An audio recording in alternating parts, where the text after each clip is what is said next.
Radio Classique, l'invité de l'économie. 7h20, c'est donc le patron de voyage SNCF.com qui est avec nous ce matin sur Radio Classique. Bonjour Franck Gervais. Bonjour. 78 millions de voyages vendus sur voyagesncf.com l'an dernier, 4 milliards 200 millions d'euros de volume d'affaires, pas de chiffre d'affaires.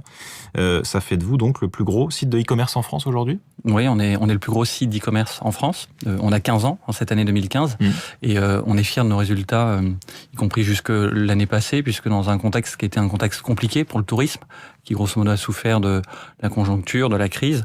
De l'été pourri. De l'été pourri, d'un point de vue météo, ça c'était pas terrible non plus. On a effectivement, nous, été en croissance de 3,7%. Et donc on a vendu 78 millions de billets. 78 millions de billets, c'est 3 millions de plus que l'année d'avant. Donc on est vraiment très très satisfait de nos résultats. Au pire moment, enfin, lors des pics d'achat, un billet vendu toutes les 22 secondes, c'est ça ? Alors c'est même... Non, c'est 26 billets par seconde. 26 donc billets par seconde. Voilà, c'est l'ordre inverse. 26 billets par seconde, c'est un peu plus impressionnant encore.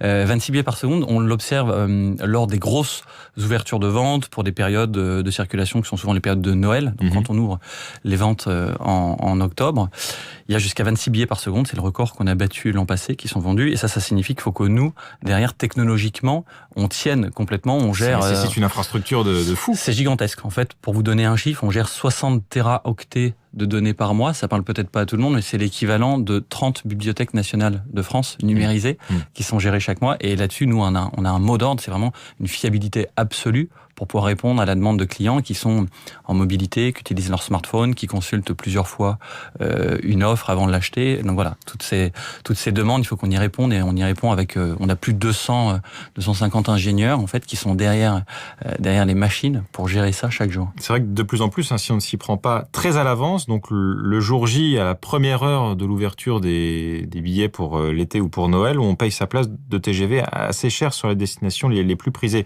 Est-ce que finalement, ça n'est pas presque devenu un problème, ce côté... Alors, il y a ce réflexe, effectivement, des gens qui est maintenant bien ancré, c'est de dire 3 mois avant l'ouverture, 3 mois avant la circulation, les ventes sont ouvertes et il y a clairement des petits prix. Premièrement, ces ouvertures se font maintenant de façon anticipée. Quelque chose a été tenté cette année qui est très intéressant. C'est le fait pour les circulations d'été, pour les départs d'été, d'ouvrir les ventes, non plus en avril comme c'était fait avant, mais en février. Ça a eu un beau succès parce que du coup, les gens ont pu trouver plus tôt des petits prix et consommer plus. On a vu qu'on a vraiment accru les ventes de ce point de vue. Et l'autre point, c'est que les gens nous disent aussi, mais on voudrait pouvoir trouver des petits prix, même en ne s'y prenant pas 3 mois à l'avance. Et ça, c'est quelque chose qui a été lancé et qui a de plus en plus cours maintenant, avec 2 choses, à la fois des réductions qui sont offertes pour tous les porteurs de cartes, et il y en a beaucoup en France, des porteurs de cartes commerciales, jeunes, week-end, carte 12-25, carte senior. Tous ces gens-là bénéficient de réductions systématiques. En ce moment, il y a une opération qui leur offre moins 50% pour des départs très proches, ceux que vous mentionniez. Et puis la deuxième chose, c'est que il y a aussi le fait de dire, il y a des injections de prix, de petits prix, pour, par exemple, mai, qui est devant nous maintenant, il y a en ce moment 300 000 billets, qu'on appelle billets proms, de l'ordre de 25 €, qui ont été mis sur le marché pour justement répondre à cette organisation en dernière minute. Bon, et c'est quoi les destinations les plus prisées alors pour ces week-ends à venir ? Pour les week-ends, alors... Si je regarde le marché français, forcément, d'abord, effet de volume, c'est Paris, qui est effectivement plébiscité par les provinciaux. Mais on trouve aussi des destinations comme Bordeaux, comme Marseille, qui sont plébiscitées. Paris est aussi plébiscité par nos collègues européens. On a beaucoup de Belges, d'Allemands, d'Anglais qui viennent là pour Pâques. Et puis inversement, si je regarde où les Français vont en Europe quand ils sortent de nos frontières, là, essentiellement, ils vont à Londres pour pas mal d'entre eux. Et puis quand ils veulent vraiment franchir les grandes frontières, passer l'Atlantique, New York reste quand même pas mal plébiscité. Bon, à l'avenir, apparemment, avec Voyage SNCF, Franck Gervais, on pourra entamer l'achat de son billet via son smartphone et le conclure sur son PC, c'est ça l'idée ? Exactement. L'idée, c'est vraiment d'être... Ce qui n'est pas possible aujourd'hui, il faut relancer la recherche. Alors aujourd'hui, quand vous rentrez et que vous connectez, c'est-à-dire qu'on puisse vous reconnaître nominativement avec votre compte client, vous pouvez d'ores et déjà commencer une recherche la veille au soir chez vous, sur votre ordinateur, et la finir le lendemain matin sur smartphone. Le chiffre qu'on a aujourd'hui, c'est qu'il y a une vente sur 4 de billets qui se fait via smartphone, en mobilité. Donc c'est très facile, et les gens souhaitent vraiment commencer quelque chose chez eux, le finir en mobilité quand ils sont en déplacement, le matin en allant au travail, ou inversement, ils reviennent, ils regardent quelque chose, ils veulent confirmer à la maison, sur tablette, eh bien, ils retrouvent exactement l'état de leur recherche et c'est vraiment leur demande et on y répond aujourd'hui déjà, oui. Il y a un truc étonnant aussi que vous préparez, c'est une commande vocale pour toujours cette recherche de billets. C'est quoi l'idée ?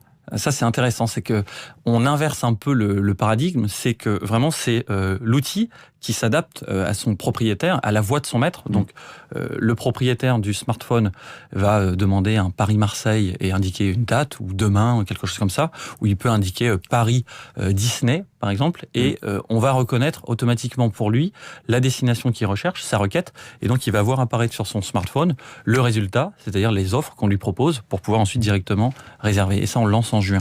Bon, c'est pas un gadget. C'est pas un gadget, c'est une vraie demande. Après, nous, on est très... il y a quelque chose auquel on croit beaucoup, qui est un parti pris de voyagersncf.com depuis le début, c'est l'audace, l'innovation, l'avant-gardisme. Donc, c'est quelque chose qu'on va lancer.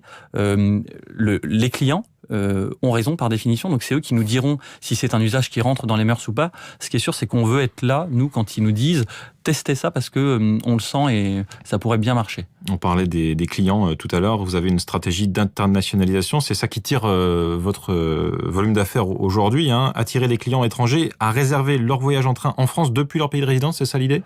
C'est ça. Nous, on a un marché. Alors, on est l'essentiel de notre marché, c'est d'abord la France. C'est les Français qui voyagent et qui aiment le train et donc qui profitent de pouvoir prendre du TGV, du train intercité sur notre site.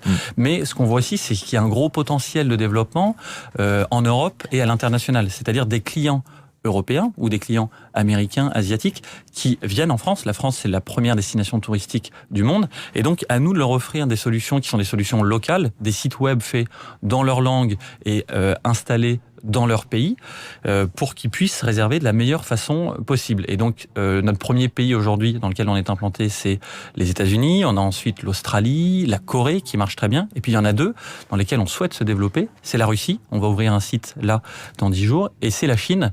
Parce que la Chine, il y a 100 millions de touristes chinois qui essaiment dans le monde chaque année. Il y en a que 1 à 2 millions de ces touristes qui viennent en France chaque année. Et donc, on veut vraiment faire en sorte que la France soit une destination pour les Chinois. Voyage SNCF, donc, qui s'internationalise encore un peu plus. Merci Franck Gervais d'avoir été avec nous ce matin. Vous êtes le président directeur général de Voyage SNCF.com, invité de l'Économie ce matin de Radio Classique.